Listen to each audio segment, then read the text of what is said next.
untuk senantiasa kemudian mewujudkan penghambaan kita dengan telah melaksanakan sama-sama sholat subuh. Dan ini merupakan wujud dari rasa syukur yang ada di dalam diri kita masing-masing. Rasa syukur yang ada di dalam diri setiap orang itu akan menjadikan dirinya akan senantiasa merasa mudah, ringan pikiran, jiwanya, ya, untuk melaksanakan ibadah mahdhah maupun dalam semua aktivitas keseharian itu akan bergaris lurus dengan efek positif yang kita dapatkan di dalam ibadah mahdhah itu. Sehingga profesi apapun kita, kerja apapun kita, saya kira akan senantiasa kita akan merasakan keringanan.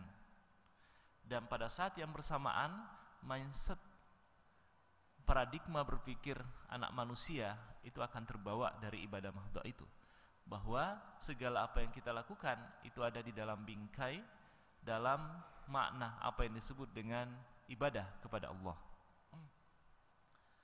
Bapak Ibu yang dirahmati Allah,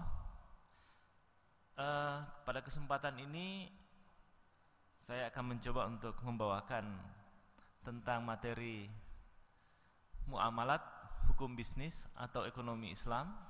Saya kira kurang lebih sama maknanya, iya Pak ya, Ibu. Materi ini sudah cukup lumrah ya kita dapati bersama, dan mungkin di antara kita ada yang sudah bergelut di bidang ini.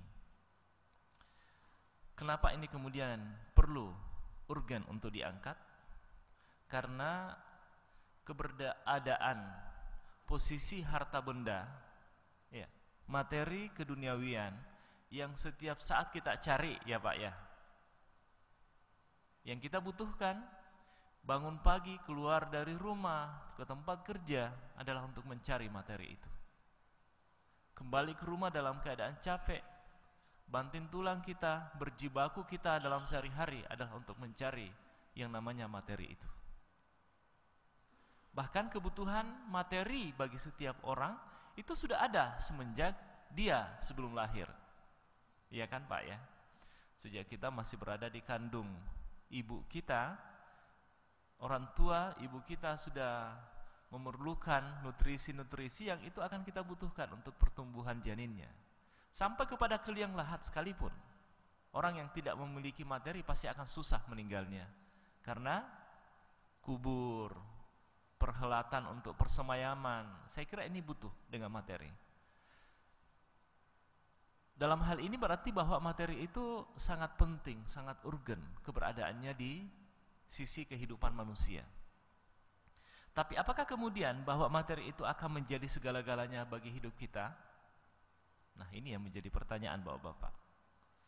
Apakah sama halnya ketika prinsip dunia kedokteran menyebutkan dunia kesehatan itu tidak segala-galanya bagi manusia, tapi tanpa keberadaan kesehatan bagi manusia, maka kehidupan itu tidak akan kurang berarti apa-apa. Iya Pak ya. Kalau kita sehat meskipun materi banyak, kita tidak akan mampu untuk menikmati secara maksimal dari apa yang kita miliki. Demikian pula dengan materi. Materi tidak segala-galanya, tapi tanpa materi juga pun di dalam kehidupan manusia, maka kehidupan juga tidak akan menjadi berarti apa-apa. Bapak Ibu yang dimuliakan Allah, kita melihat bahwa materi, harta benda yang berasal dari kata bahasa Arab malun itu adalah bermakna condong, cenderung. Jadi memang secara naluri kita manusia cenderung, condong, ya, memiliki keinginan yang kuat untuk memiliki harta benda. Iya kan ya Pak ya? Sampai kepada tingkat usaha untuk mengupayakan income materi tersebut ini tidak jarang melahirkan gesekan, melahirkan perseteruan, bahkan peperangan di antara satu orang dengan orang lain, kelompok dengan kelompok, institusi, lembaga, negara, dan seterusnya. Ya. Saking gandrungnya orang kepada materi, maka kemudian apa yang kita kenal korupsi misalnya, itu menjadi sesuatu yang biasa-biasa bagi sebagian orang.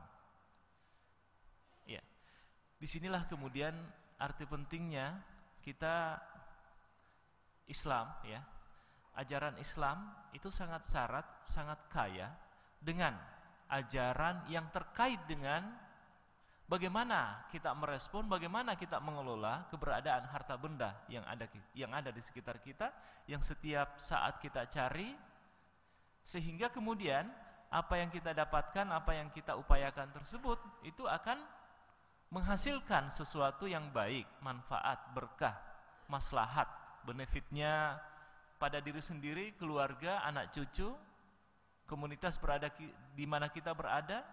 Saya kira itu harapannya, ya Pak ya. Bukan justru keberadaan materi itu jadi sumber persoalan yang tiada berujung dalam kehidupan manusia. Dan ternyata dosa pertama yang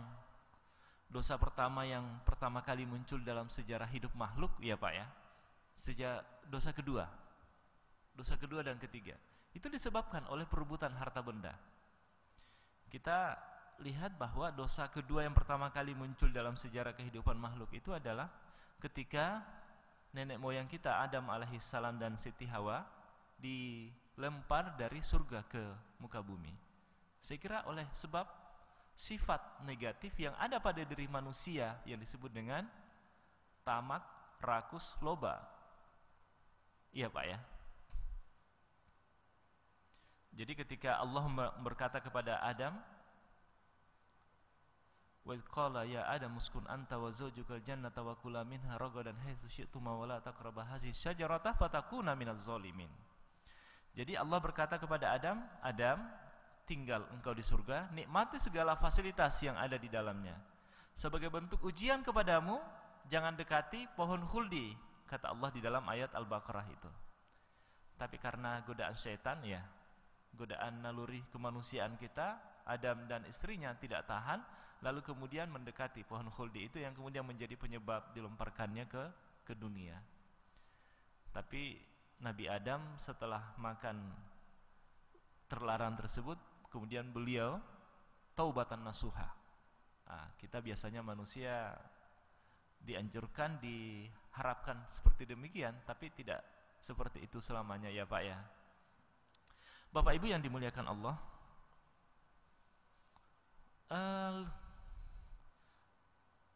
posisi ekonomi, posisi muamalah dalam bingkai ajaran Islam saya kira ada di sini, ya Pak ya. Ketika suatu saat kita ditanya apakah itu Islam, maka kaki dari Islam, tiang Islam itu tidak lepas dari tiga ini: akidah, syariah, dan akhlak. Akidah itu apa? Ini berbicara tentang keimanan, berbicara tentang hati seseorang kepada Tuhannya. Jadi keimanan itu ada letaknya di dalam hati. Wujud nyatanya ada di dalam sikap perbuatan keseharian kita. Al-iqraru bil lisan wa tasdiqu bil qalbi wal amalu bil arkan awil jawarih. Demikian definisi dari iman.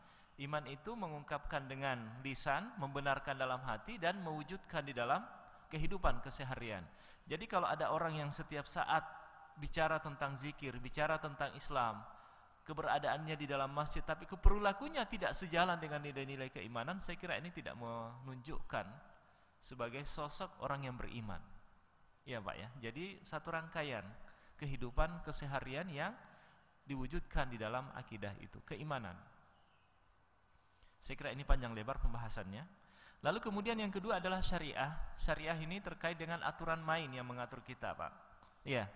Apakah aturan keagamaan yang lahir dari Al-Quran, hadis, maupun kemudian aturan turunannya yang bersumber dari para ijtihad, istimbat para ulama di dalam menghasilkan aturan-aturan main yang akan diberlakukan kepada kehidupan manusia. Saya kira sama Pak, aturan main yang mengikat kita, apakah konteksnya dalam agama, konteksnya bernegara, konteksnya bermasyarakat, sampai kepada di masjid ini kan ada aturan main yang mengikat kita. Saya kira ini bisa jadi dikaitkan dengan aturan-aturan keagamaan manakala itu membawa kepada kemaslahatan, membawa kepada manfaat kehidupan manusia. Nah, akhlak saya kira ini yang mengiringi kehidupan manusia, baik buruk, indah jelek, ya. Persoalan etika, persoalan budaya, kebiasaan, saya kira ini masuk dalam bingkai yang disebut dengan akhlak. Nah, saya berada pada posisi yang syariah ini. Ini 3 kaki ini tidak bisa dilepaskan satu dengan yang lain. Dia satu rangkaian. Andaikan rumah ada pondasi, ada tiang, ada dinding, ada atap, yang manakala satu unsur di dalamnya tidak ada, tidak berjalan normal, tidak maksimal, saya kira akan kemudian membuat cedera, membuat aib, membuat cacat terhadap bangunan itu. Saya kira demikian manusia. Bila akhlaknya tidak baik, saya kira akan mempengaruhi keberislaman kita. Syariahnya tidak baik pun juga demikian, apatah lagi akidahnya. Nah, dalam syariah secara umum, ini kemudian dalam perkembangan selanjutnya, ini menjadi fikih, ya Pak ya. Fikih ini arti dasarnya adalah pemahaman. Nah, pemahaman ulama terhadap sumber ajaran Islam. Iya Pak ya. Nah, ini kemudian menjadi hukum yang mengatur kita. Satu pertanyaan, hukum itu yang mana? Hukum itu yang mana di dalam kehidupan manusia? Atau dalam Islam hukum itu yang mana, Pak? Para ulama menjawab bahwa hukum itu adalah hasil rumusan pemahaman ulama terhadap sumber yang ada yang kemudian berlaku bagi masyarakat, bagi umatnya. Ya. Jadi ada dalil, ada hukum. Ada nas, ada produk nas. Ya. Sehingga bisa dikatakan seperti ini bahwa Al-Qur'an, hadis itu adalah sumber. Ya. Sumber, belum menjadi hukum. Dia baru menjadi hukum ketika Al-Qur'an dan hadis diterapkan kepada aturan yang mengikat dia, kepada praktek keseharian kehidupan manusia, baru kemudian menjadi hukum. Iya Pak ya. Jadi demikian pula dengan turunan dari nas yang ada, Al-Qur'an dan hadis, setelah para ulama melahirkan ijtihad, interpretasi terhadap kitab suci Al-Qur'an, barulah kemudian menjadi hukum yang mengikat kita. Fikih dalam arti hukum ini paling tidak di dalam kehidupan keseharian manusia ada 5 ya Pak ya. Saya kira ini sekedar mengulangi kembali. Ini sesuatu yang sudah cukup lumrah bagi kita. Hukum ada 5 yang mengikat kehidupan manusia. Yang pertama ahkamul khamsah. Yang pertama wajib ya Pak ya. Yang kedua sunnah, yang ketiga mubah, yang keempat makruh, yang kelima haram. Jadi wajib adalah, kalau tidak wajib berarti haram, kalau tidak sunnah berarti makruh, di tengahnya ada mubah. Mubah boleh, ya Pak ya. Saya kira ini cukup lumrah. Nah, fikih demikian. Apakah kemudian dalam kehidupan keseharian 24 jam hidup manusia itu bisa diatur dengan 5 hukum ini? Bisa ya Pak ya. Kita hukumnya belajar di masjid sekarang ini, hukumnya apa Pak? Saya kira bisa jadi menjadi wajib, bisa jadi menjadi sunnah ya Pak ya. Saya kira itu 2 hukumnya. Tapi hukum dasar dari belajar itu adalah wajib. Iya. Mengapa wajib? Karena kalau kita tidak belajar, pasti bodoh yang akan muncul, pasti ketidaktahuan yang akan muncul, pasti kemiskinan yang akan menderah manusia bila tidak belajar. Apatah lagi terkait dengan ilmu-ilmu individu, ilmu-ilmu yang bersifat fardu ain. Iya Pak Ji ya. Bagaimana sholat, bagaimana berwudu. Kalau itu tidak dipelajari, saya kira dosa kita. Bila mana kita mampu untuk belajar ke sana. Jadi ilmu-ilmu yang bersifat fardu ain itu hukumnya wajib untuk dipelajari. Maka ada ulama yang berkata seperti ini. Kita jauh ke luar negeri belajar, tapi kemudian yang namanya ilmu sholat tidak tahu, ini keterlaluan namanya. Kalau mengaku sebagai muslim, ya Pak ya. belajar bahasa, belajar ilmu pengetahuan, teknologi, sampai ke luar negeri, sampai kemana, tapi yang namanya ilmu sholat, membaca Fatihah saja tidak beres misalnya.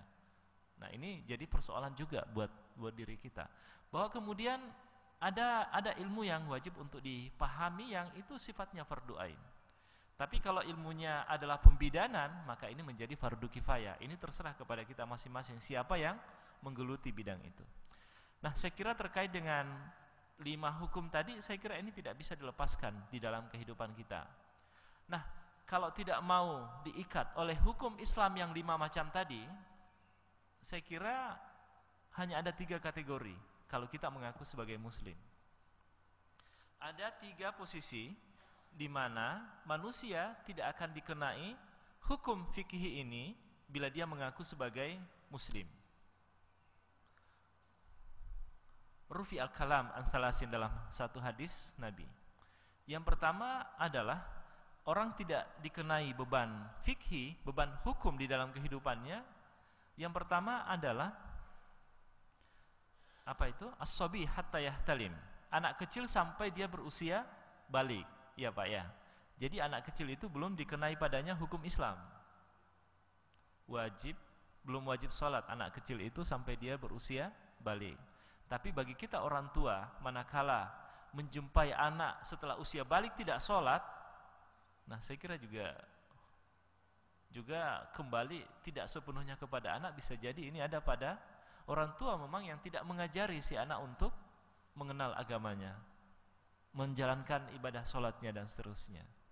Jadi ini menjadi kewajiban buat kita karena ada dalam tanggungan ya Pak ya. Jadi anak kecil sampai dia berusia balik, itu yang pertama. Yang kedua adalah majnun hatta yafik. Orang yang gila sampai dia tersadarkan kembali. Jadi kalau tidak mau sholat subuh Bapak Ibu ya silahkan menjadi gila, kan begitu ya Pak ya. Karena orang yang gila itu, orang yang tidak waras itu adalah yang mereka yang tidak dikenai oleh hukum. Iya kan Pak ya. Jadi saya kira sama di dalam hukum konvensional kita juga demikian. Kalau orang tidak waras maka bisa jadi tidak dikenai padanya hukum. Karena apa yang dilakukan adalah di luar dari kesadaran dia. Iya. Kemudian yang ketiga adalah anin naim hatta yastaiqiz. Orang yang tidur sampai dia terbangun. Jadi orang yang tidur ini tidak dikenai padanya hukum ya Pak ya. Sama halnya anak sholat subuh ini kalau kita tertidur dan bangunnya jam 7 pagi, apakah dosa dengan tidak sholat subuhnya Pak? Nah ini menjadi interpretasi. Kalau dari hadis Nabi katanya tidak dosa, tapi kalau terus menerus seperti itu, ya pada akhirnya keterlaluan juga ya Pak ya. Tidak mau diikat oleh aturan jadinya. Jadi menurut saya bahwa yang seperti ini adalah kalau dalam kondisi tertentu kita begadang malamnya dan keadaan kondisi fisik sangat capek misalnya sehingga tidak terbangun sampai jam 7 pagi, ya fikih mengatakan ya udah bangun cepat sholat, jangan melakukan hal yang lain. Tapi kalau terus menerus seperti itu bentuknya, nah ini yang salah menurut saya. Artinya tidak mempersiapkan diri untuk patuh terhadap aturan yang mengikat kita. Sebab makna daripada syahadat yang kita ucapkan setiap saat 2 kali dalam 4 kali dalam sholat kita ya Pak ya, itu adalah bentuk penyerahan diri kepada Allah, bentuk penyerahan diri kepada hukum yang mengatur kita. Islam itu maknanya adalah penyerahan diri. Penyerahan diri kepada apa? Tunduk dan patuh kepada aturan yang mengikat kita. Oke Pak, fikih ini secara garis besar ada dua bidangnya, ibadah dan muamalah. Nah ibadah ini adalah hubungan vertikal seorang hamba kepada Tuhannya. Ini dalam bentuk ibadah-ibadah mahdhah yang kita lakukan. Jadi sholat, zakat, puasa, ya ibadah-ibadah yang memang langsung diajarkan oleh Nabi, diperintahkan oleh Al-Quran. Sementara muamalat adalah dalam konteks hubungan interaksi dengan sesama manusia. Iya Pak ya, jelas bedanya Pak ya. Garis demarkasi pembeda antara ibadah dengan muamalah itu jelas. Nah, ada kaidah yang menurut saya cukup penting untuk kita pahami bersama terkait dengan dua hal ini. Prinsip dasar dalam hal ibadah ini kalau bisa dibaca bersama, al-aslu fil ibadati at-tahrim illa ayyadullah dalilun ala ibahatiha. Ya. Prinsip dasar dalam ibadah, Bapak Ibu, ini kan tadi dua ya. Fikih yang mengatur kehidupan manusia tidak lepas dari dua hal ini. Bidang kehidupan banyak, tetapi secara umum bisa disederhanakan kepada dua hal. Pertama ibadah, kedua muamalat.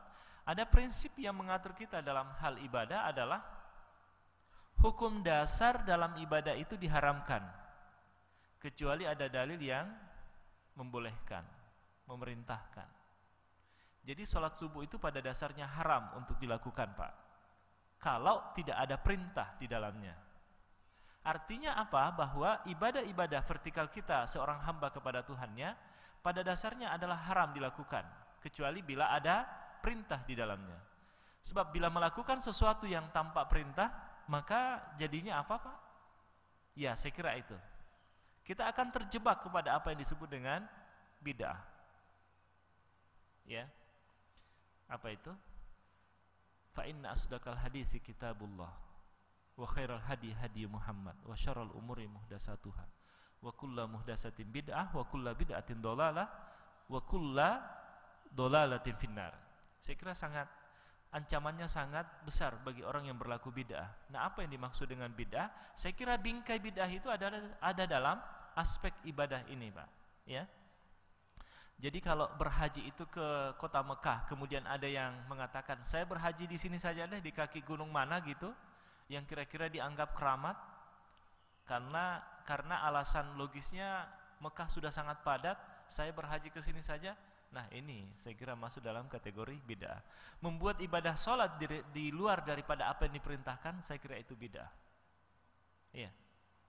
Tapi kemudian apakah menggunakan sajadah, menggunakan karpet, menggunakan tasbih itu bid'ah? Sebab ada yang mengatakan ini bid'ah katanya, tidak ada di masa Rasul. Nah, ini juga persoalan kalau ini dikatakan bid'ah. Sebab ini bukan ibadah secara langsung kita kepada Allah. Iya, Pak ya. Ini persoalan yang sifatnya keduniawian. Mikrofon ini bersifatnya keduniawian, hasil budaya. Yang manakala kita niatkan lillahi ta'ala, maka itu akan mendatangkan pahala. Kalau menggunakan mikrofon tanpa ada niat lillahi ta'ala, ya tidak dapat apa-apa. Kan begitu aja, Pak, berpikirnya kan. Jadi persoalan produk yang mengiringi kehidupan manusia, saya kira itu manakala kita meniatkannya lillahi ta'ala, baru kemudian mendapatkan pahala. Nah, saya mau kembali ke ini, Pak, tadi lebih memperjelas persoalan ibadah dengan muamalah. Ibadah dalam arti yang umum itu adalah semua konteks perilaku keseharian manusia.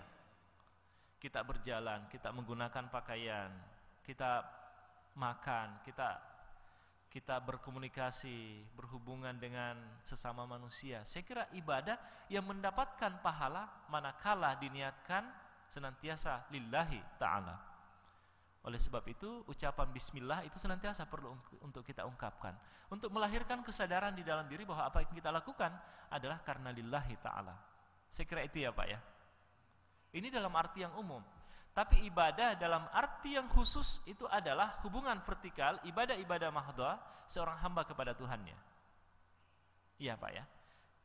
Sementara muamalat dalam arti yang umum itu adalah semua konteks hubungan antara seorang manusia dengan dunia luarnya. Apakah kepada sesama manusia dalam semua aspek dan bidang, ataukah bahkan sampai kepada memperlakukan makhluk mati di sekeliling kita, itu masuk dalam kategori muamalat. Menjaga kebersihan, menjaga keindahan ruang masjid ini adalah muamalat. Iya, Pak ya, dalam arti yang umum.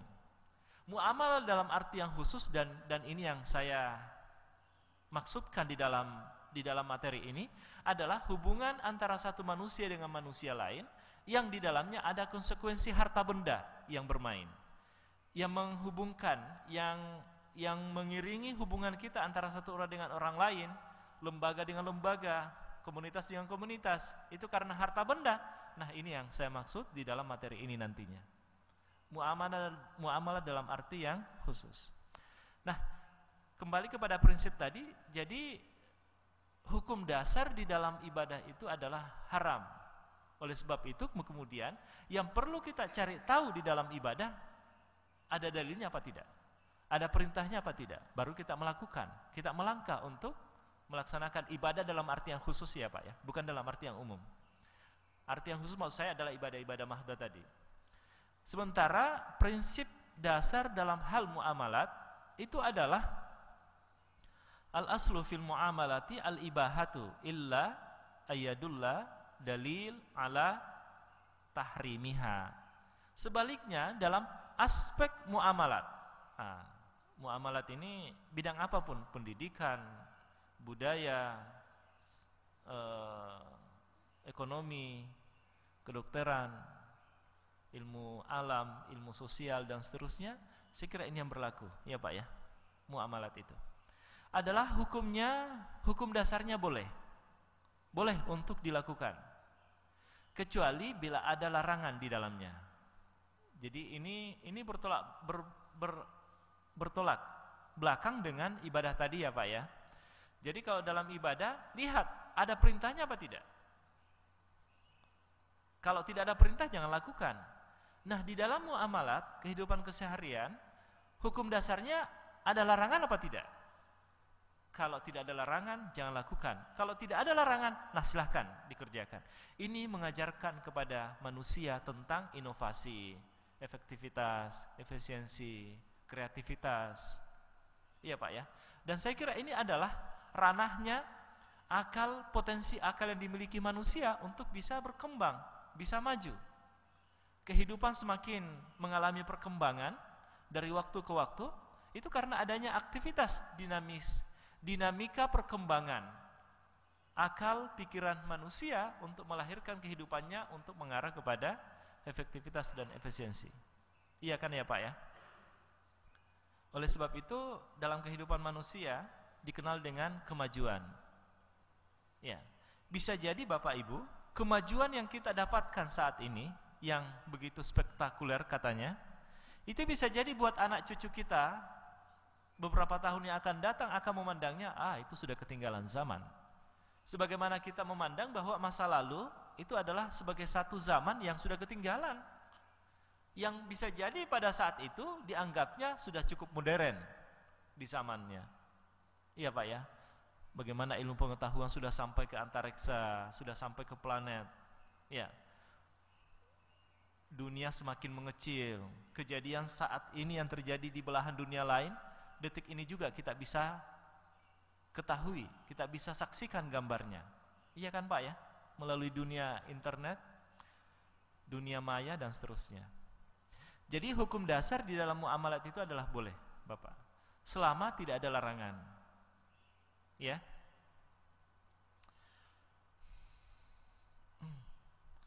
Nah, ada hadis Nabi yang membingkai kaidah ini.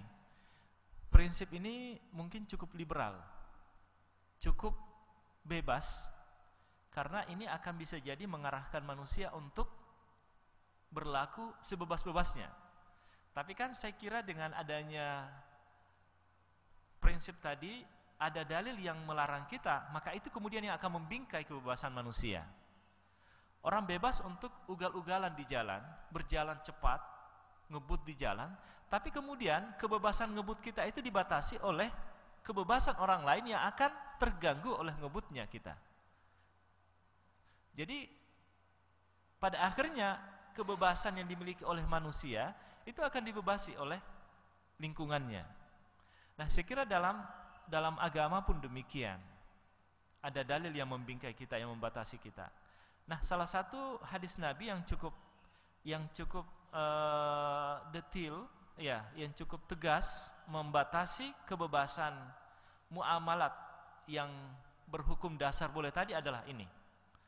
As-sulhu jaizun bainal muslimina illa sulhan ahalla haraman wa harrama halalan. Bisa dibaca ya Pak ya, nggak ada barisnya. Kita sambil belajar ini. untuk membaca kitab gundul, kata orang gitu ya. As-sulhu jaizun bainal muslimina illa sulhan ahalla haraman wa harrama halalan. Apa artinya, Pak? Bahwa yang namanya perdamaian, makna dasar dari as-sulhu itu perdamaian, berdamai dalam arti hubungan kesepakatan, ya. Kesepakatan yang terjadi di antara sesama manusia, orang muslim khususnya, adalah kesepakatan yang mana, Pak? Boleh dilakukan di antara sesama muslim kecuali kesepakatan yang, nah ini pengecualiannya, biasanya dalam bahasa hadis, bahasa agama itu illah, kata-kata illah seringkali disebutkan. Nah, termasuk di sini. Illah itu bermakna kecuali. Kecuali adalah perdamaian, kesepakatan yang menghalalkan yang haram dan mengharamkan yang halal. Saya kira tegas ya, Pak ya. Jadi kesepakatan apapun yang ada di dalam kehidupan bermasyarakat, saya kira bisa mengarah kemari, Pak. Halal dan haram itu bayyin wa bainahuma mutasyabihat. Ya, halal itu jelas, haram itu jelas, tapi diantaranya ada hal-hal yang abu-abu ya, Pak ya. Tapi jangan sampai memaksa yang halal itu diabu-abukan, yang haram itu diabu-abukan, sebagaimana terjadi di dunia politik, gitu ya, Pak ya. Nah, saya kira ini, bahwa kesepakatan yang mengharamkan yang halal dan menghalalkan yang haram, nah ini yang tidak boleh. Iya, Pak ya. Oleh sebab itu kemudian, karena kita di Indonesia ini mayoritas muslim, menurut saya bahwa yang segianya menjadi pemimpin negara, menjadi pemimpin daerah, pemimpin wilayah, itu adalah orang muslim. Mengapa? Karena produk, hasil dari aturan-aturan yang akan mengikat kehidupan bermasyarakat itu adalah hendaknya yang sejalan dengan nilai-nilai yang syariah, nilai-nilai yang islami. Begitu ya, Pak ya. Maka kemudian menurut saya anggota dewan yang terpilih itu hendaknya adalah orang muslim. Mengapa? Karena dari pikiran dialah, dari imajinasi, interpretasi, hasil kerja dialah akan lahir undang-undang yang akan mengikat kehidupan masyarakat di Indonesia yang mayoritas 85% muslim. Kan demikian, Pak ya. Demikian pula dengan pemimpin daerah. Kalau ditangani oleh mereka yang non-muslim, berada di tengah masyarakat yang mayoritas muslim, lalu produk hasilnya adalah tidak pro terhadap kehidupan muslim, kan menjadi masalah. Menjadi persengketaan yang begitu tiada habisnya di tengah masyarakat muslim, manakala aturan-aturan yang lahir itu tidak mendukung kehidupan muslim. Tapi dalam arti yang adil ya, Pak ya. Artinya tidak menzalimi yang mayoritas tapi tidak menginjak yang minoritas. Iya kan, seperti itu, Pak ya. Lalu lanjutan hadis ini menyebutkan wal muslimuna ala syurutihim illa syartan ahalla haraman wa harrama halalan. Semakin ditegaskan lagi bahwa muslim yang mengatur aturan, yang membuat undang-undang, peraturan, instruksi, kesepakatan-kesepakatan sosial sampai kepada kehidupan kesepakatan keluarga antara suami dan istri, saya kira ada dalam bingkai ini. Jangan menghalalkan yang haram, jangan mengharamkan yang halal. Iya, Pak ya. Jadi saya kira jelas.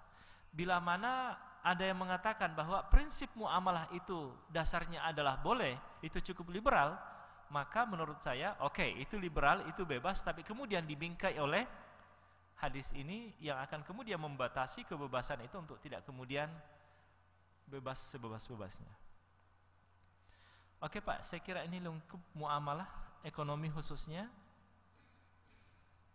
Nah, lebih jauh, Pak. Waduh, ini udah 15 menit. Oke, saya kira cukup dengan itu, saya ingin ke sini.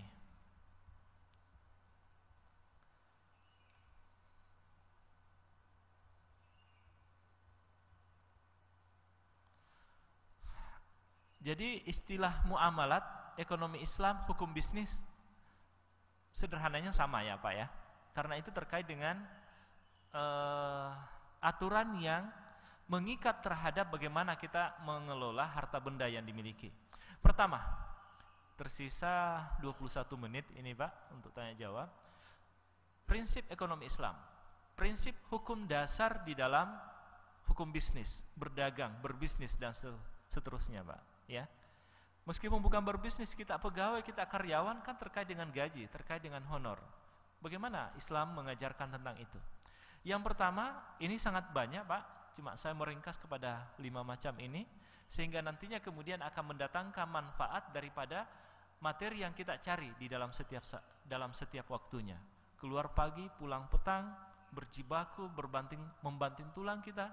Ya, banting tulang kita untuk mencari harta, saya kira itu sangat penting dan Islam sangat kaya dengan itu. Sebagaimana yang dibaca tadi oleh qari, ya ayyuhalladzina amanu la ta'kulu amwalakum bainakum bil batil illa an takuna tijaratan an taradim minkum. Saya kira ini satu ayat yang cukup populer, cukup mengarahkan kita bagaimana mencari income pendapatan di dalam keseharian. Wahai manusia, orang-orang yang beriman, bertakwa kepada Allah, beriman kepada Allah, carilah harta yang halal. Ya. Makanlah, konsumsilah makanan yang halal. Ya, dan jangan engkau memakan harta benda sesamamu secara batil. Apa makna batil di sini, Pak? Jangan mencari income pendapatan, jangan membagi, jangan mengelola, jangan memanage harta benda itu secara hal-hal yang bisa mendatangkan kerugian, baik pada diri sendiri maupun di antara sesama bermasyarakat. Ya. Kecuali dengan cara yang antaradin minkum, kecuali dengan yang ridho sama rida di antara kita. Saya kira itu salah satu ayatnya, Pak. Yang pertama, halalan thayyibah. Apa yang dimaksud dengan halal, Pak, dalam kehidupan manusia? Halal dalam arti muamalat yang khusus di dalam mencari income pendapatan paling tidak ada 4 maknanya. Ada empat hal yang terkait dengannya, ya. Sehingga kemudian nantinya dia tidak akan berubah menjadi haram. Yang pertama adalah halal dari sisi zatianya. Jadi materi keduniawian itu halal dari sisi zatnya yang pertama. Oleh sebab itu kemudian agama mengatakan yang namanya khinzir, yang namanya babi itu haram. Iya Pak ya. Oleh sebab itu kemudian yang berkaitan dengan babi jangan pernah kita bersentuhan dengannya. Iya Pak ya. Termasuk tentunya memberikan fasilitas kepada perdagangan untuk melakukan jual beli babi, saya kira menjadi tidak boleh. Karena itu berarti kita mendukung terhadap transaksi haram yang berjalan. Nah seperti itu Pak ya. Meskipun mungkin kita tidak membeli, tidak menjual, tidak mengkonsumsi, tapi memberikan fasilitas, memberikan lahan, memberikan tempat, ruang terhadap transaksi babi, maka itu kita sudah memberi kontribusi andil terhadap sesuatu yang haram di dalam kehidupan masyarakat. Demikian ya Pak ya. Kemudian yang kedua adalah dari sisi sumber. Halal sumber, kalau tidak halal sumbernya maka bisa berubah menjadi sesuatu yang haram. Nah, ibu-ibu di rumah tangga, saya kira bisa menjadi perhatian kita, ibu-ibu khususnya, ketika suatu saat diberikan uang belanja oleh suami di luar dari kebiasaan, saya kira ibu-ibu perlu untuk masuk dalam amar ma'ruf nahi mungkar. Artinya perlu mempertanyakan dari mana sumbernya, Bapak misalnya. Ya. Suatu saat misalnya ada suami karena memberikan hadiah kepada istrinya, istriku tersayang ini ada emas, harganya sekian juta, sekian rupiah, sekian dolar dan seterusnya. Nah, ibu perlu mempertanyakan. Jangan sampai hanya senang kemudian menerima apa yang ada, yang kemudian ibu tidak tahu bahwa itu sumbernya haram misalnya, sumbernya gratifikasi misalnya, sumbernya korupsi misalnya dan seterusnya. Iya Pak ya. Apalagi misalnya kalau suami kita itu memiliki kesempatan untuk melakukan hal yang demikian di luar sana misalnya. Jadi perlu wanti-wanti. Mengapa hal ini sangat perlu Bapak untuk kita perhatikan bersama? Dalam sebuah hadis disebutkan, kullu lahmin nabata min haramin fannaru aulah bihi. Setiap jiwa fisik yang tumbuh dari sesuatu yang haram, maka api neraka akan mengutamakan dirinya sebagai api bakar. Haram itu apa Pak? Kan hasil curian salah satu di dalamnya.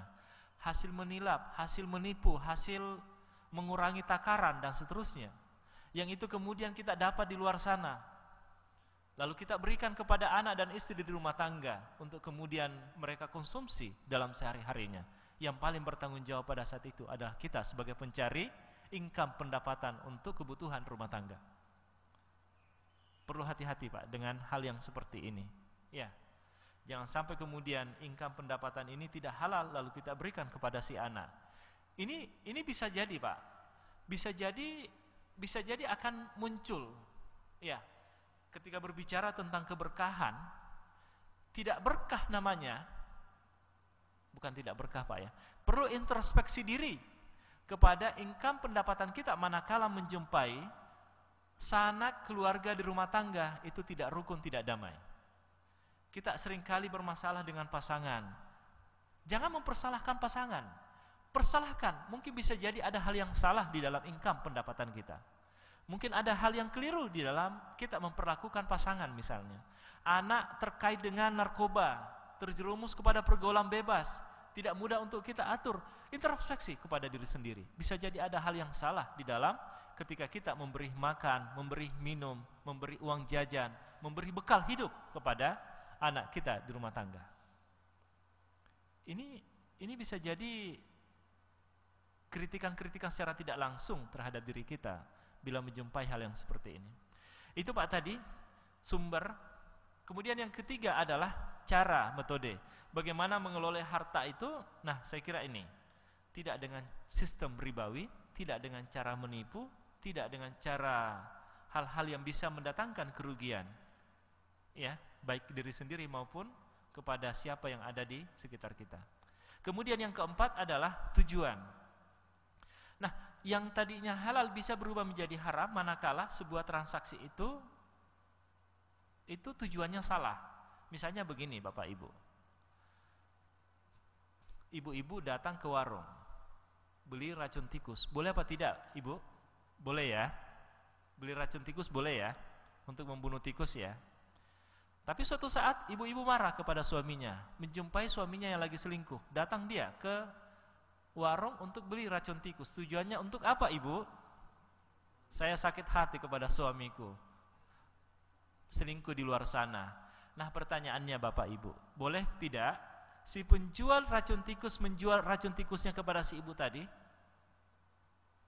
Boleh tidak Ibu, Bapak? Saya kira tidak boleh ya, karena tujuannya adalah salah. Oke, tujuannya salah. Pertanyaannya kemudian, transaksi itu boleh apa tidak? Transaksi jual beli racun tikus boleh apa tidak? Saya kira juga tidak boleh Bapak. Ya, karena tujuannya salah. Ya. Jadi Ibu, jual beli senjata boleh tidak Bapak? Senjata itu kan membunuh orang kan? ISIS diperangi, kita membumi hanguskan ISIS, karena ISIS juga membunuh orang muslim ya kan? Peperangan di mana-mana terjadi. Itu akibat karena adanya senjata bisa jadi Pak, yang semakin canggih, semakin modern. Nuklir terjadi, kan membunuh orang. Boleh tidak jual beli senjata Pak?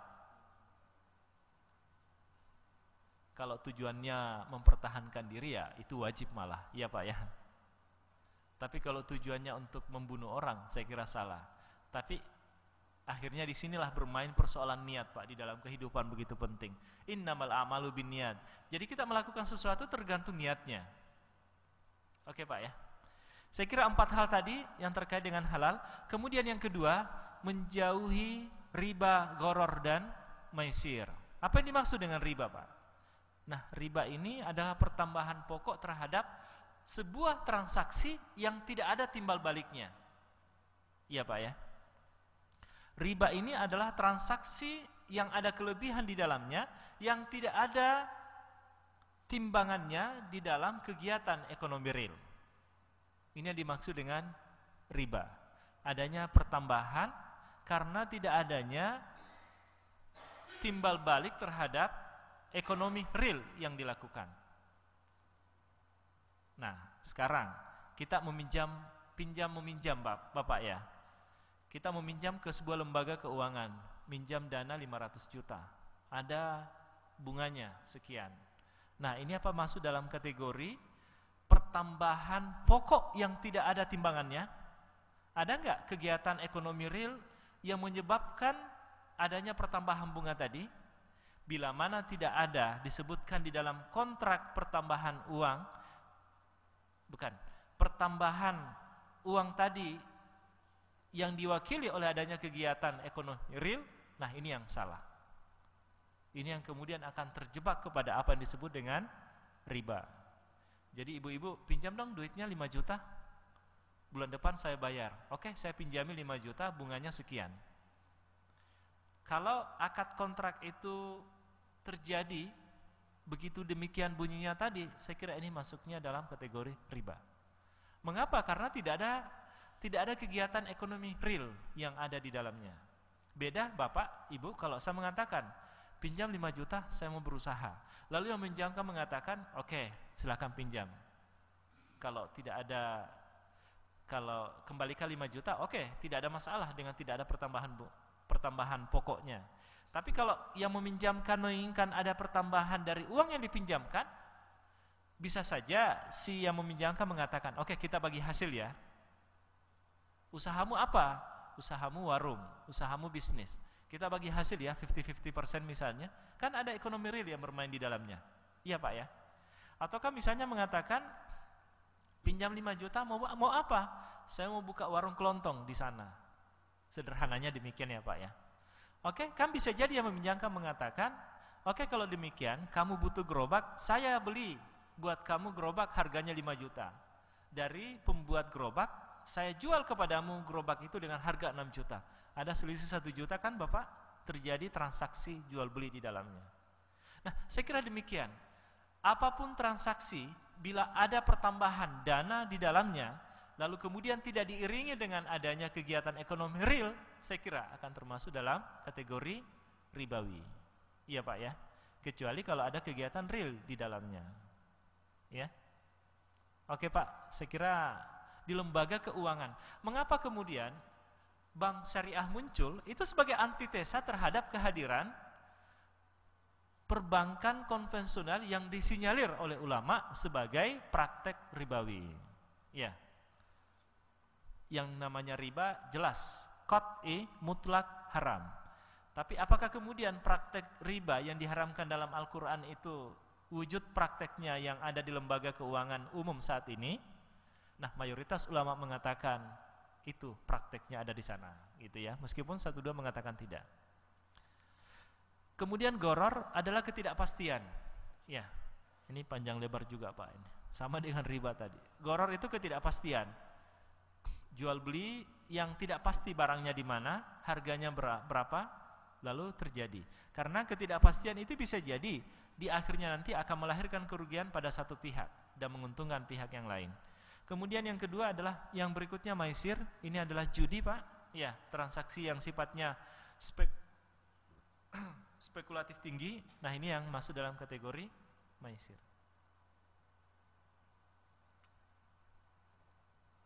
Yang ketiga, hidup hemat. Nah, saya kira hidup boros tidak boleh ya Pak ya. Innal mubazzirina kana ikhwanas syayatin.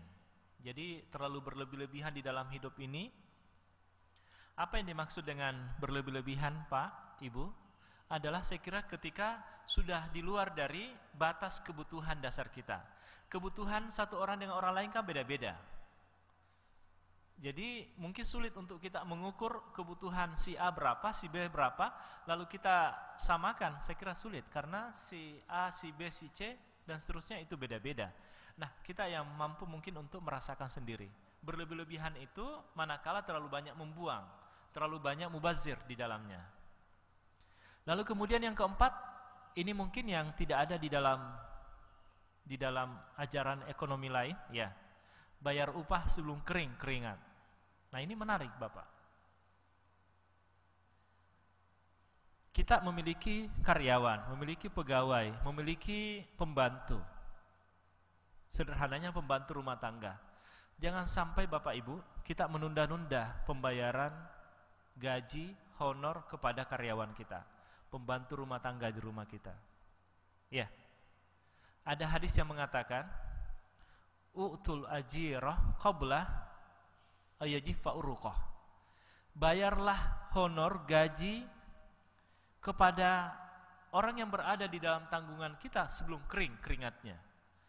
Bahasa kalimat sebelum kering keringat ini adalah bahasa aturan.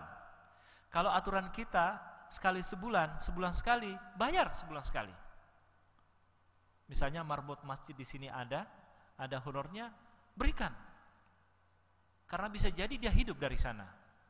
Kalau kita menunda, ini bisa jadi akan memberi penzaliman terhadap si orang itu. Hadis lain menyebutkan matlul ghani zulmun. Matlul ghani zulmun. Orang yang mampu dan menunda-nunda itu adalah zalim. Menunda-nunda membayar gaji, menunda-nunda membayar honor, membayar termasuk tentunya janji, ya Pak ya. Memenuhi janji, membayar utang termasuk di dalamnya. Bila kita mampu untuk membayar utang lalu kita menunda-nunda membayar utang, itu zalim dalam bahasa hadis ini. Ya.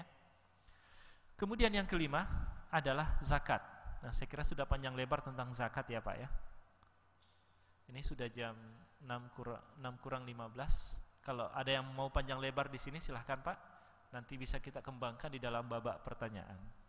Atau ada yang mau memberi masukan, memberi tambahan terhadap materi ini, silahkan Pak. Ya. Terima kasih Bapak Ustadz. Kita lanjutkan dengan sesi tanya jawab. Barangkali masih banyak yang belum jelas. Silakan Pak. Dengan menyebutkan nama Pak.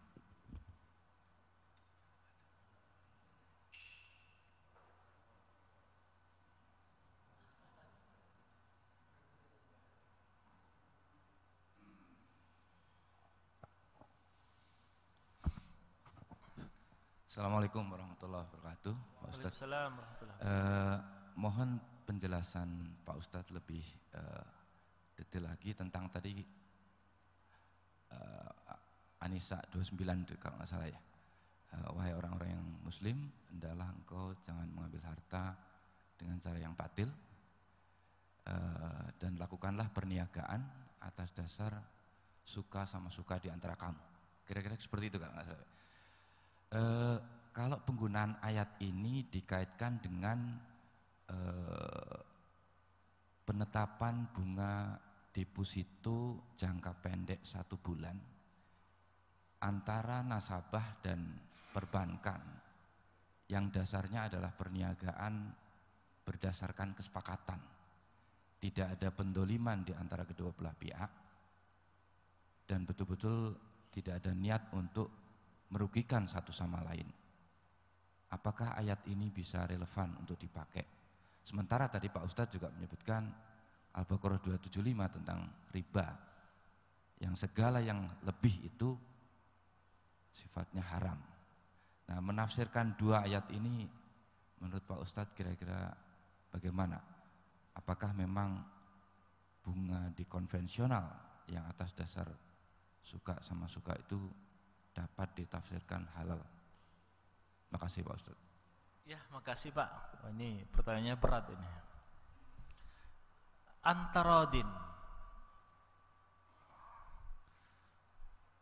Antarodin itu saya kira lagi-lagi kemudian tidak bebas pemahamannya Pak, tapi itu tetap dibingkai, dibatasi oleh aturan agama. Orang yang berzina itu kan antarodin di antara keduanya, tapi kan tidak boleh ya Pak ya. Ya. Jadi jadi ada kacamata agama, ada kacamata yang membatasi kita dari sisi pandangan agama. Meskipun pada akhirnya antaradin di dalamnya, tapi bila agama mengatakan tidak ya jangan. Saya kira itu yang membatasi Pak ya. Nah, ketika kita paham bahwa itu riba, maka saya kira kita sudah akan berkata tidak terhadap praktek ribawi itu. Iya Pak ya. Dalam kondisi-kondisi yang normal, kalau kita sepakat bahwa apa yang Bapak contohkan tadi itu riba, maka jangan dilakukan.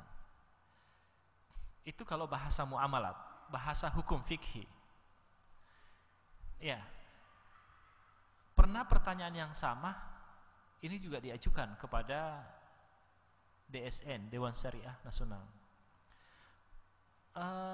Kalau bunga deposito itu kemudian itu adalah sebagai antisipasi terhadap adanya inflasi misalnya, ya, adanya inflasi, ataukah kepada ya inflasi penurunan nilai mata uang gitu. Maka jawabannya adalah bila dibawa kepada kajian muamalat, kajian hukum muamalat, ya, maka itu tidak boleh.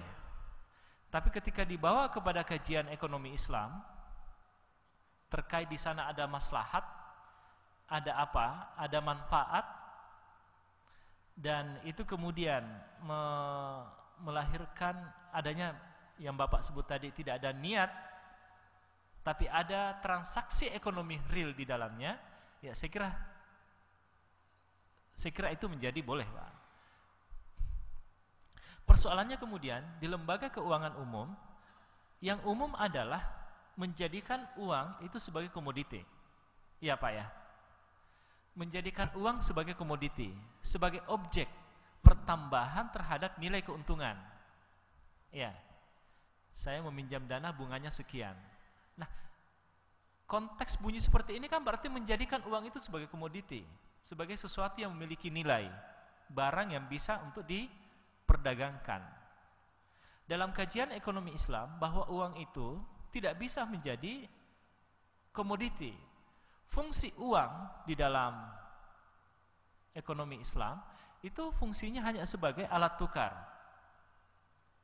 Jadi uang 100.000 itu sebetulnya tidak ada nilainya. Nilainya baru akan ada kalau dibandingkan, kalau diwakilkan kepada harta, kepada komoditi, kepada aset dan seterusnya. Iya Pak ya. Sama halnya kepada, contohnya gini Pak, uang 100.000 kalau kita bawa ke luar negeri kan tidak ada nilainya kan? Iya Pak ya. Artinya uang itu baru akan bernilai kalau dinilai kepada sebuah barang yang bernilai. HP saya, HP yang kita pegang bernilai di Indonesia, bernilai dimanapun, karena ada manfaatnya, ada fungsinya, ada utility-nya di sana. Tapi uang itu adalah hanya sebagai alat tukar di mana dia berlaku. Buktinya ketika kita bawa uang 100.000 itu ke luar negeri tidak akan berlaku. Iya kan Pak ya? Jadi uang pada saatnya utility-nya, fungsinya hanya sebagai alat tukar, sebagai alat penyimpan nilai, dan sebagai alat hitung. Saya kira 3 ini. Nah, kalau dalam konteks transaksi di lembaga keuangan umum yang kemudian tidak menyebutkan transaksi real ekonomi, menurut pandangan muamalat itu masuk dalam kategori ribawi. Iya Pak ya. Nah, kalau Bapak mengatakan tadi, bagaimana dengan yang seperti itu? Antaradinnya sudah ya Pak ya. Antaradin itu ada dalam bingkai, kalau dia riba berarti tidak boleh begitu ya, antaradinnya. Nah, kalau dia ada niat di dalamnya, tidak ada niat untuk melakukan larangan-larangan, tapi memang ada ekonomi real yang ada di dalamnya, lalu kemudian tidak ada, meskipun tidak disebutkan di dalam kontrak, di dalam akad misalnya, nah ini yang bisa jadi menjadi interpretatif Pak ya. Ya, lagi-lagi kembali kepada niat. Kalau niatnya adalah baik dan dana yang ada ini adalah kemudian untuk bertransaksi secara real ekonomi, ya, bukan untuk hal yang salah, ya saya kira pada akhirnya abu-abu ya Pak ya, boleh iya, boleh tidak. Iya, tapi yang pasti Pak, hal yang abu-abu itu hendaknya ditinggal, mari untuk kepada sesuatu yang jelas, kepada sesuatu yang pasti. Sebab konsep riba Pak, konsep riba ini kan pada akhirnya pada konteks yang lebih besar, yang global, ini kan kemudian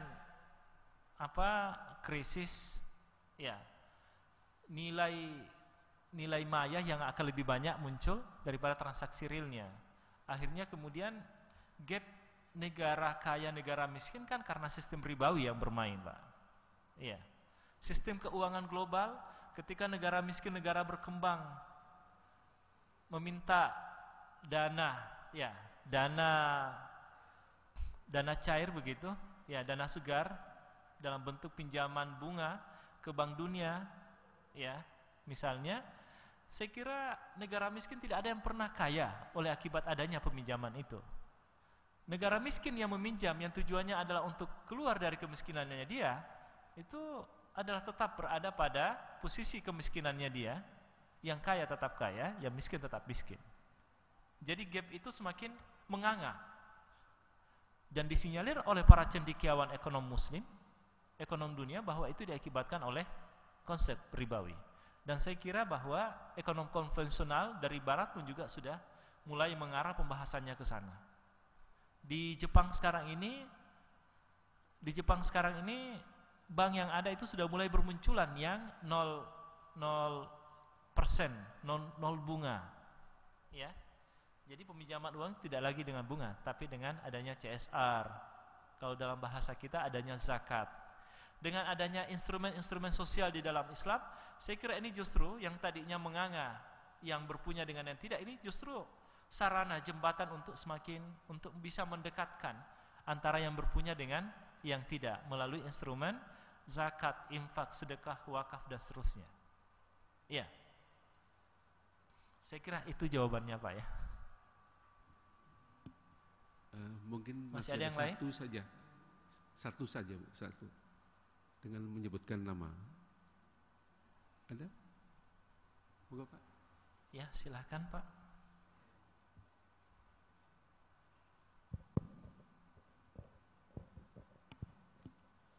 Assalamualaikum warahmatullahi wabarakatuh. Assalamualaikum warahmatullahi wabarakatuh. Nama saya Gadot, Pak. Ini sharing aja. Yang pertama, saya ingin memberikan masukan. Yang kita bahas pagi ini sebenarnya bisnis terhadap Islam. Tapi Bapak Ustadz menghabiskan waktu 34 menit, konteksnya tidak fokus ke situ. Sisanya sehingga banyak pertanyaan yang terkait dengan ini. Kemudian yang kedua, saya ingin di dalam Islam, Pak, sebenarnya seorang muslim itu haram untuk miskin, Pak. Bagaimana pandangannya? Gimana, dan Pak? Wajib untuk kaya. Haram untuk miskin dan wajib untuk kaya. Nah, ini nanti pandangannya. Yang ketiga, ini terkait dengan masalah ekonomi dalam Islam. Kita sebagai umat muslim seringkali tidak paham secara benar apa itu riba, apa itu halal. Apalagi yang terkait dengan istilahnya haram ya. Seringkali malah terhapuskan. Nah, yang contoh tadi yang dipertanyakan oleh pertanyaan pertama, masalah deposito. Seringkali orang mengatakan itu riba. Padahal kalau dia punya uang, tidak dimasukkan ke bank untuk mendapatkan nilai tambahnya, dipakai bisnis, kemungkinan habis, dia akan jadi miskin. Itu mudarat dan manfaatnya. Kemudian kalau umpamanya seseorang untuk melakukan transaksi lain dengan perjanjian, seringkali diapusi, Pak. Diapusi dalam arti dibohongin, ditelap atau ditipu. Nah, ini konteks-konteks yang sifatnya semacam ini, kita sebagai umat muslim, penjelasan yang ini tadi, saya sengaja datang, ngajak istri saya ke sini, karena judulnya bombastis, Pak, bagus. Tapi ini tadi banyak yang belum jelas. Baik, ya. Saya kira begitu. Terima kasih. Wassalamualaikum warahmatullahi wabarakatuh. Oke, kebanyakan di pengantar ya, Pak ya. Ya, semoga ada manfaatnya, Pak ya. Oke, kita harus kaya, diharamkan miskin. Iya, Pak ya. Al-yadul ulya khairun miyadis sufla. Tangan di atas jauh lebih baik daripada tangan di bawah. Al-mu'minul qawi khairum minal mu'minid dhaif. Orang mukmin yang kuat itu lebih baik daripada mukmin yang lemah. Kuat dari sisi apa? Saya kira semua. Kuat fisik, kuat jiwa, kuat pikiran, kuat ilmu, kuat materi. Oke lah, materi misalnya, saya kira masuk dalam kategori itu ya Pak ya. Tapi kemudian saya kira tidak ada orang yang mau miskin, iya Pak ya.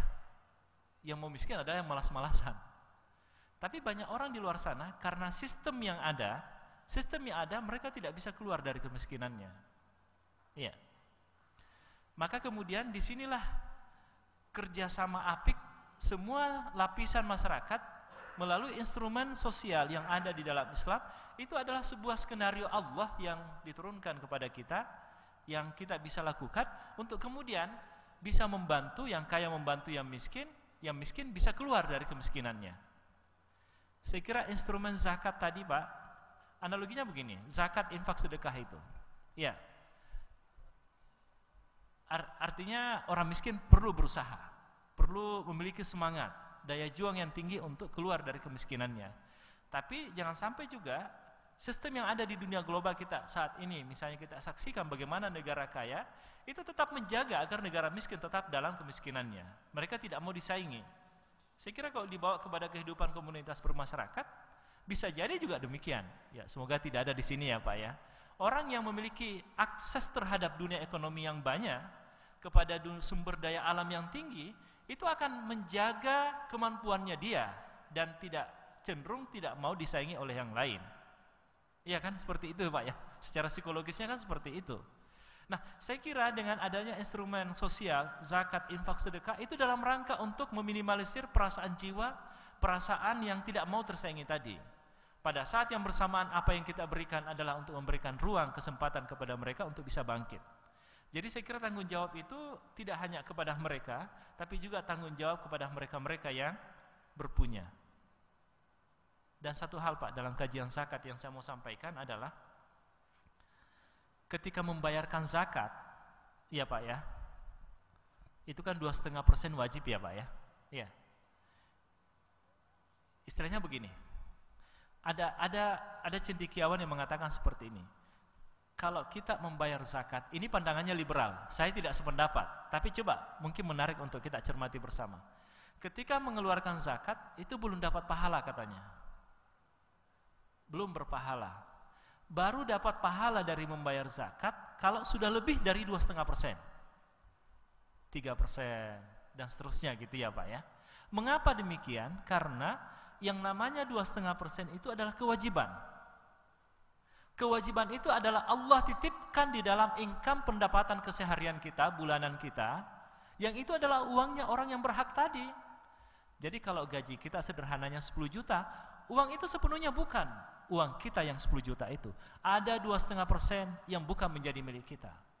Ketika kita mengeluarkan 2,5%, sesungguhnya apa yang Allah titipkan kepada kita, kita kembalikan kepada yang punya. Itu bukan hak kita. Jadi seakan-akan Allah ingin mengatakan kepada diri kita ketika diwajibkan 2,5%, bahwa ini hanya saya titip loh kepada kamu. Orang miskin ingin mengatakan, saya meminjamkan 2,5% kepadamu. Ketika uang itu telah ada bersama kamu, kembalikan kepada saya. Jadi seakan-akan ingin mengatakan bahwa dengan membayar zakat, kita membayar kembali utang yang ada di dalam income pendapatan kita. Tapi kalau terkait dengan pahala mungkin cukup liberal ya Pak ya. Saya kira dengan lillahi ta'ala, saya kira insya Allah akan mendapat pahala. Tapi nilai ihsannya, nilai pahala yang akan berlebih akan kita peroleh manakala sudah berlebih dari sekedar 2,5%. Oleh sebab itu Bapak Ibu, tidak cukup dengan berzakat, tapi perlu berinfak, bersedekah, berwakaf, dan seterusnya. Iya Pak ya. Terus deposito tadi, saya kira dengan adanya konsep riba yang diharamkan, lalu kemudian pandangan ulama melihat bahwa apa sistem, mekanisme, cara yang dikembangkan di lembaga keuangan umum saat ini, itu yang disinyalir sebagai praktek riba yang dilarang di dalam Islam. Oleh sebab itu kemudian muncullah kemudian bank syariah. Saya kira itu Pak solusinya. Kalau misalnya kita memiliki untuk mengamankan aset kita, ya datanglah misalnya ke bank syariah. Sebab itu sebagai sebuah jawaban, sebagai solusi. Apalagi misalnya kalau menginginkan adanya investasi dana melalui deposito di bank konvensional itu. Saya sendiri gaji PNS-nya melalui bank konvensional, tapi itu hanya sekedar lewat fasilitas pelayanan. Kita kalau menginginkan misalnya deposito, melakukan investasi, masuklah ke lembaga-lembaga yang tidak menjalankan sistemnya dengan sistem ribawi. Saya kira di saham pun juga demikian kan Pak ya, di Bursa Efek. Itu kan ada JI, Jakarta Islamic Index, sebagai screening terhadap alokasi investasi saham ke lembaga-lembaga yang berjalan tidak dengan sistem ribawi, tapi dengan jalan yang bagi hasil misalnya yang tidak dominan ribawinya, tapi yang dominan adalah bagi hasilnya. Katakanlah misalnya muncul pertanyaan, Pak, mana ada lembaga sekarang ini yang tidak terkait dengan ribawi? Nah, kalau kondisinya demikian, tidak bisa melepaskan 100% dari persoalan ribawi, maka jangan kemudian kita meninggalkan yang syariah lalu kemudian menjerumuskan diri kepada yang ribawi dengan alasan bahwa tidak ada lembaga yang 100% bersih dari kasus-kasus ribawi. Nah, ulama kemudian DSN maksud saya ya Pak ya, Dewan Syariah Nasional ya, itu kemudian menetapkan bahwa yang boleh untuk kita gunakan sebagai investasi dana kita misalnya itu adalah lembaga yang tidak lebih 30% praktek ribawinya, tapi 70% itu adalah hal-hal yang syar'inya, 30% yang ribawinya. Saya kira itu solusi ya Pak ya. Ketika antara maslahat dengan madarat tidak bisa dipisahkan 100%, maka kemudian jangan sampai yang maslahat itu lebih dominan, lebih kurang daripada yang madaratnya. Iya Pak ya. Jalbul maslahah wa dar'ul mafsadah. Saya kira itu prinsipnya.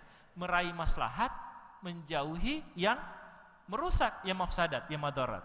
Tetapi manakala maslahat dengan madarat tidak bisa dipisahkan 100%, maka jangan sampai kemudian bahwa yang maslahat itu lebih kecil persentasenya daripada yang madarat. Saya kira prinsipnya ke sana Pak ya. Sama halnya gini Pak, analogi realnya begini.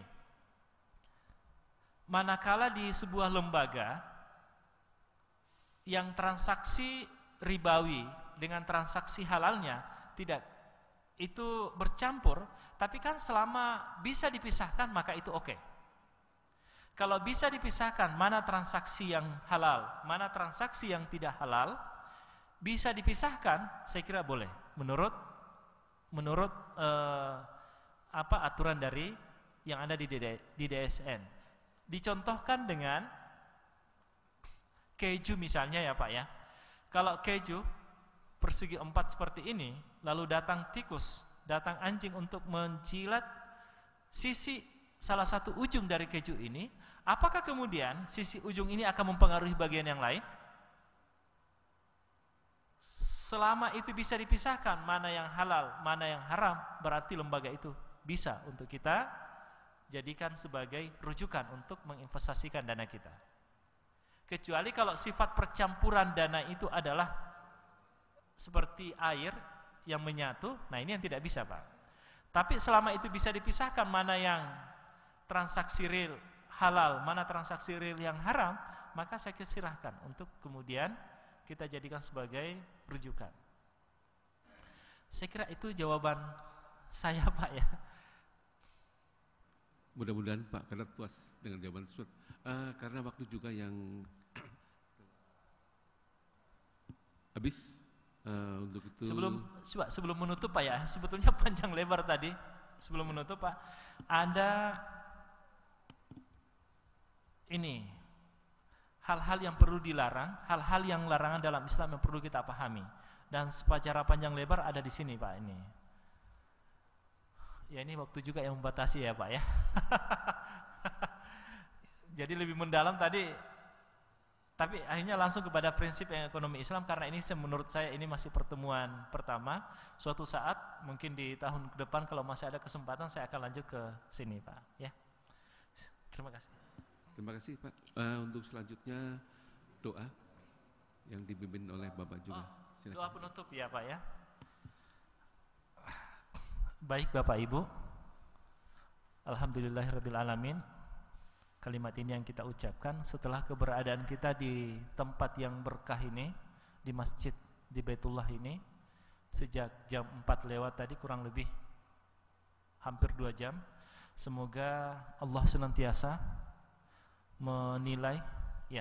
menilai pahala dan mengkaruniakan kepada kita rahmat, hidayah, taufik, keberkahan kepada kita semua, kepada kehidupan kita, kepada keluarga kita, kepada hal-hal yang terkait dengan kehidupan kita. Astaghfirullahalazim, astaghfirullahalazim, wa'fu anna ya karim, wa'fu anna ya karim, ya maulana ya ma'bud, hamdan na'imin, hamdan syakirin, hamdan yuafi ni'mah wa yukafihu mazida. Ya Rabbana lakal hamdu kama yanbaghi li jalali wajhikal karimi wa azimi sultani. Allahumma salli wa sallim wa barik ala sayyidina Muhammad salatan tunjina biha min jamil ahwali wal afat wa taqdilana biha jamil hajat wa tutahhiruna biha min jami'is sayyi'at wa tarfa'una biha indaka alad darajat wa tuballighuna biha aqsal ghayat min jamil khairati fi hayati wa ba'dal mamat. Rabbana zalamna anfusana wa illam taghfir lana wa tarhamna lanakunanna minal khasirin. Rabbi ghfir lana wa liwalidina warhamhum kama rabbawna shighara. Rabbi ghfirna wa li ikhwanina alladzina sabaquna bil iman wa la taj'al fi qulubina ghillan lil ladzina amanu rabbana innaka ra'ufur rahim. Allahumma 'allimna ma yanfa'una wanfa' bima 'allamtana wa zidna ilman. Allahumma iftah bainana wa baina qaumina bil haqq wa anta khairul fatihin. Allahumma iftah lana abwaaba ilmik kama fatahta li anbiya'ika wa ulama'ika al mutakaddimin wal mutaakhirin birahmatika ya arhamar rahimin. Allahumma ati nufusana taqwaha wa zakkiha anta khairu man zakkaha anta wali maula ya Allah ya rabbal alamin. Allahumma atina min ladunka rahmah wa hayyi lana min amrina rasyada. Allahumma ja'al jam'ana hadza jam'an marhuman mubarakan fih wa tafarruqana min ba'dihi tafarruqan ma'suma. Rabbana atina fid dunya hasanah wa fil akhirati hasanah wa qina azabannar wa adkhilnal jannata ma'al abrar ya aziz ya ghafar ya rabbal alamin. Wa sallallahu ala sayidina Muhammadin wa ala alihi washabihi wasallam. Subhana rabbika rabbil izzati amma yasifun wa salamun alal mursalin wa akhiru dawana alhamdulillahi rabbil alamin. Subhanakallahumma wa bihamdika asyhadu an la ilaha illa anta nastaghfiruka wa natubu ilaik. Lebih dan kurangnya mohon dimaafkan Bapak Ibu. Assalamualaikum warahmatullahi wabarakatuh. Waalaikumsalam warahmatullahi wabarakatuh. Terima kasih Pak Ustadz yang telah menyampaikan ceramahnya. Mudah-mudahan berguna dan bermanfaat bagi kita semua. Kami akhiri dengan wassalamualaikum warahmatullahi wabarakatuh.